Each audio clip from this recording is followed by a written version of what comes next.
Is Rapid City, South Dakota safe? This is one of the main questions I get asking people that are thinking about moving into the area. Hey everybody, I'm Tristan Emond with Mindful Living Realty, a realtor right here in Rapid City, South Dakota, the gateway to the Black Hills. Now before we get into the subject a little more in depth, we gotta stop and talk about one thing, and that is fair housing laws. Now these are federal laws that prohibit me, a realtor, from steering you to one neighborhood or away from a neighborhood. As such, I cannot tell you legally that, oh yeah, this is a safe neighborhood or this is a not safe neighborhood. So all the information that I give here on this video is going to be stories and thoughts from my own personal experience and actual information that is out there that you can find for yourselves. So if you're watching this video thinking that, hey, Tristan's going to tell me do live here but don't live there, I'm sorry, this ain't the video for you. I kind of like my real estate license and my money. If you were to look at the per capita crime stats in Rapid City, you would really wonder what's going on, because it seems like those numbers are really, really high in comparison to a lot of other even metropolitan areas. And it kind of makes you think that maybe Rapid City is kind of like the movies, with a bunch of sedans along the road and a bunch of guys standing outside those sedans with Uzis on their shoulders. But please believe me when I say it's not like that. I've lived here since 1990, and even as a 14-year-old kid going through my teenage years here in the city, I had no clue that there was a problem with crime in the city. Now, of course, you're probably saying, well, of course, that was back then. Let's talk about what's going on right now. I've also raised my 4 kids here and have never had a problem with letting them run out on the street and play with the neighborhood friends, or as they got older, get together with friends. In fact, even my youngest, my daughter, she was out all by herself, going shopping, going to Target, going to Starbucks, all the different things as a teenage girl, and never had any problems. That being said, obviously the numbers are out there, so there is stuff that's happening. I've heard stories of people that have worked in a certain area of town that have seen some of this firsthand. They see a lot of the rape victims. They see some of the assaults going on in that area. And of course, if you're watching the Rapid City area news, of course, you're seeing things that are happening around the city and the area. So to answer the question, is Rapid City safe? The answer kind of is, it depends. This is part of the reason why I can't steer you to a certain area because of safety. What I might consider safe and what you might consider safe are two different things depending on where you have come from, what your experiences were. For example, a number of years ago, I was showing a client some properties around a less desirable area of town. And as I was driving through it, he was like, hey, this is amazing. I come from inner city New York, so this is nothing. I've had another client that bought a couple properties in said area, and he's like, yeah, this is nothing compared to the areas that I've come from. However, if you're coming here from a small Midwest town, it might seem like quite a place.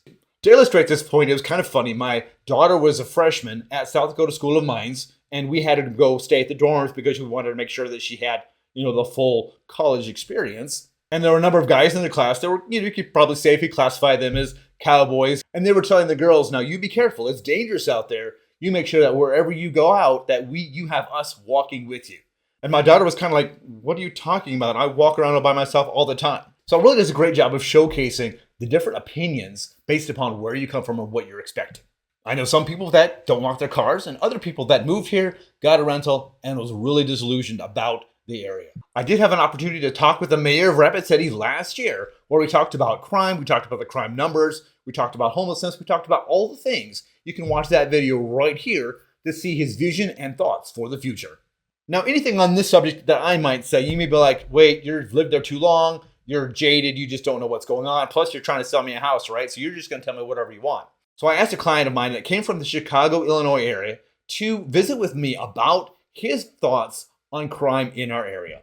So today I'm joined by Kevin, who bought a house a couple of years ago here in Rapid City, and we'll have a chat with him a little bit about what his thought forms were as far as the subject about being safe in Rapid City. Kevin, thanks for being with me here today. Sure. Give me a little background then of your story, why you came here, when you came here, and where you're from. So my wife and I moved here in 2023.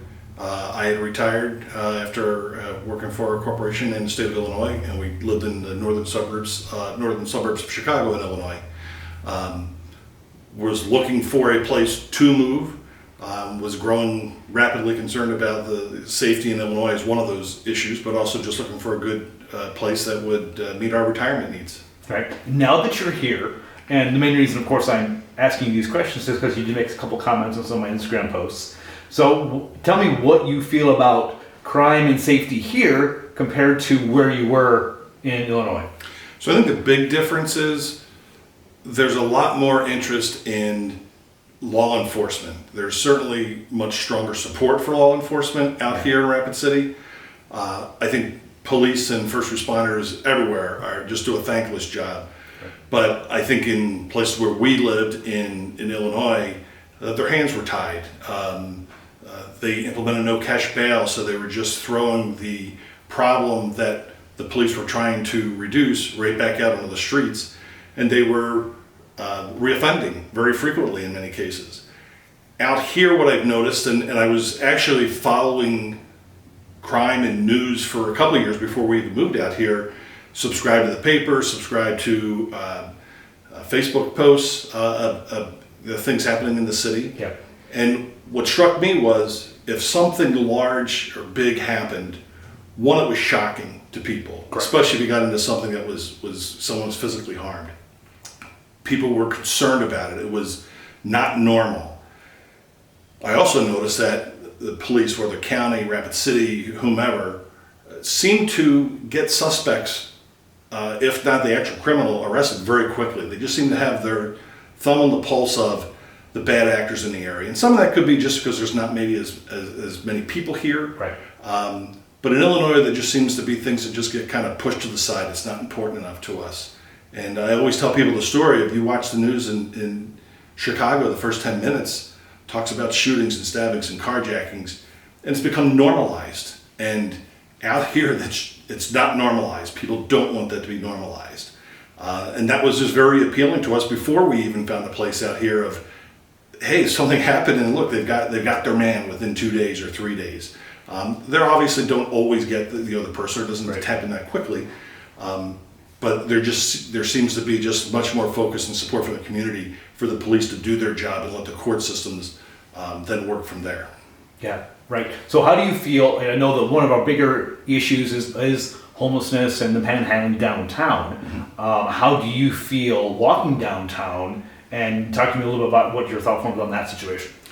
You know, it's certainly not a situation that anybody really wants. I don't know that Rapid City has figured out a solution to it yet.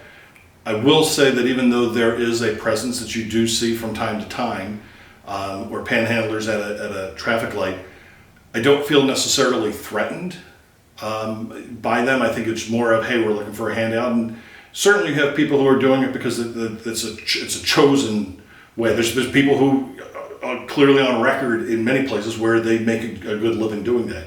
I'm not suggesting that's the case here at all. There's certainly always going to be some type of need. But I think Rapid City needs to do something. I think the community wants them to do something.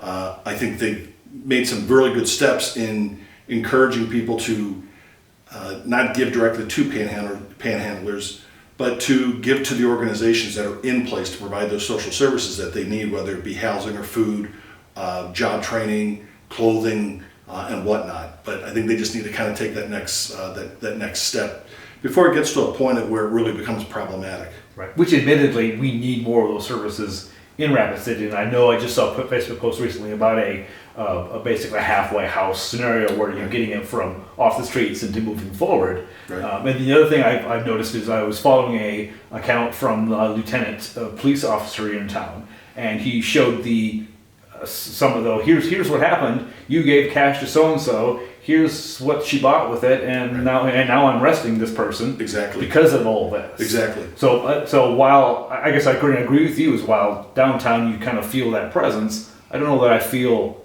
scared for the most part. No, not at all. No,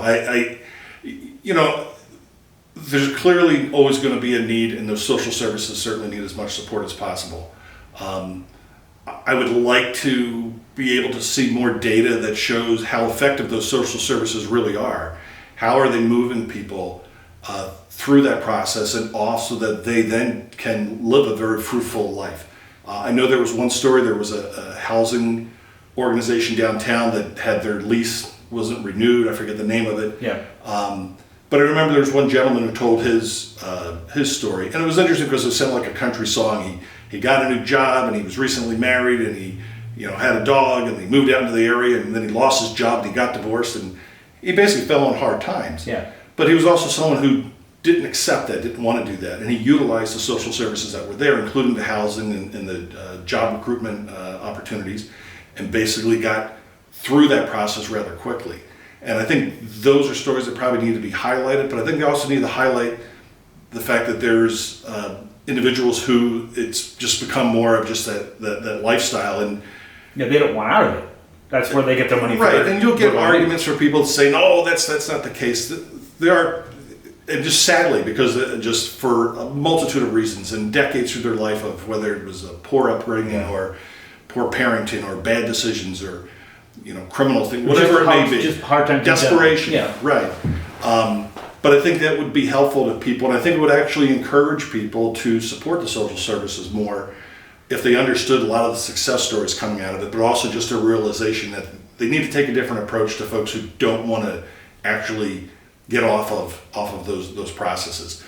Again, right now I don't feel unsafe at all walking anywhere in downtown, day, night, early, late. The presence is a little unsettling at times just because it shows up in areas where families are going if they're near the downtown square area and whatnot.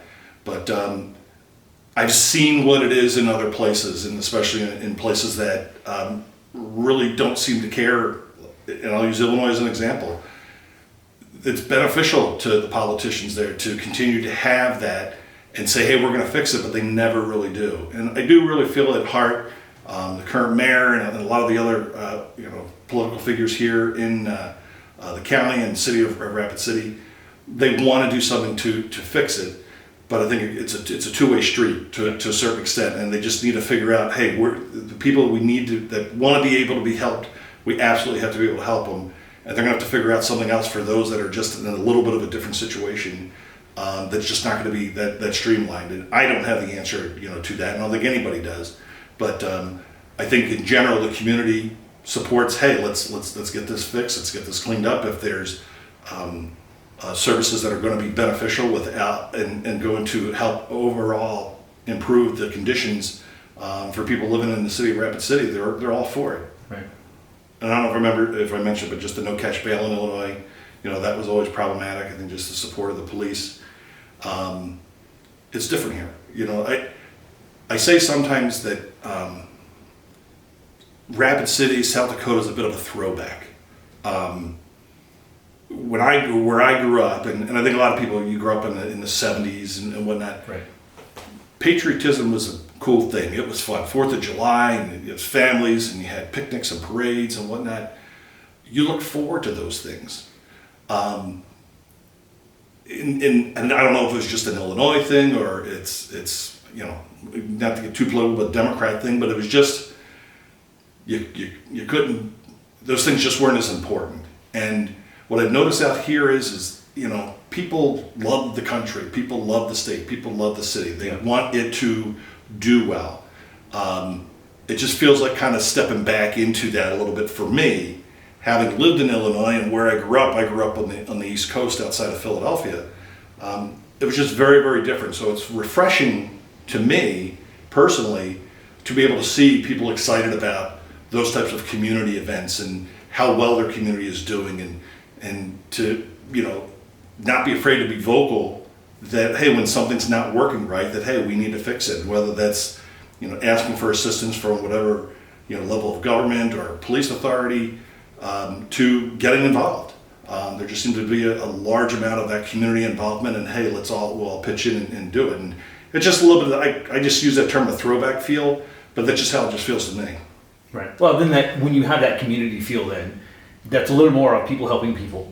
And when people start helping people more, then you have a little bit less, it's a little bit easier to call out the crime and be away from the crime. I spoke with one deputy a number of years ago who said the crime stats are bad guy fighting bad guy and a lot of violence with domestic disturbances. Right. So if you're out of those two camps, there's not as much going on in that violent crime sector. Right. Right, and I think I've seen statistics of per capita stuff, and that obviously has its place. Um, there's also just the field test. And I wouldn't go to downtown Chicago in the middle of the day by myself or just with my wife. If I was with a large group, maybe, and in a controlled area, but there's really no kind of safe place. I don't even have that concern out here. It is, I can go basically anywhere, not feel that I'm going to be threatened, not feel that I'm in any type of danger. Yes, bad things do happen. Unfortunately, that does exist in some places. As anywhere. Right, Yeah. But like I said before, there's just a very strong commitment, I think, from law enforcement and the expectations of the community that it's not acceptable and it's not normal and it's not going to be. And that's lost in other places in the country, in my opinion. It's become less about the citizens who are following the law and doing what they're supposed to, and putting more emphasis on making excuses for people who've decided for what reason or another, either out of just because they want to or because they're desperate enough to, that for some reason they just shouldn't be held accountable, or there shouldn't be some sort of standard there. Yeah, it's not okay. Right. And out here, I think the message is very clear. Hey, there's plenty of resources. If there aren't, resources or services that are enough, the community will be there to be able to support it. And but there is an expectation. It's a two-way street.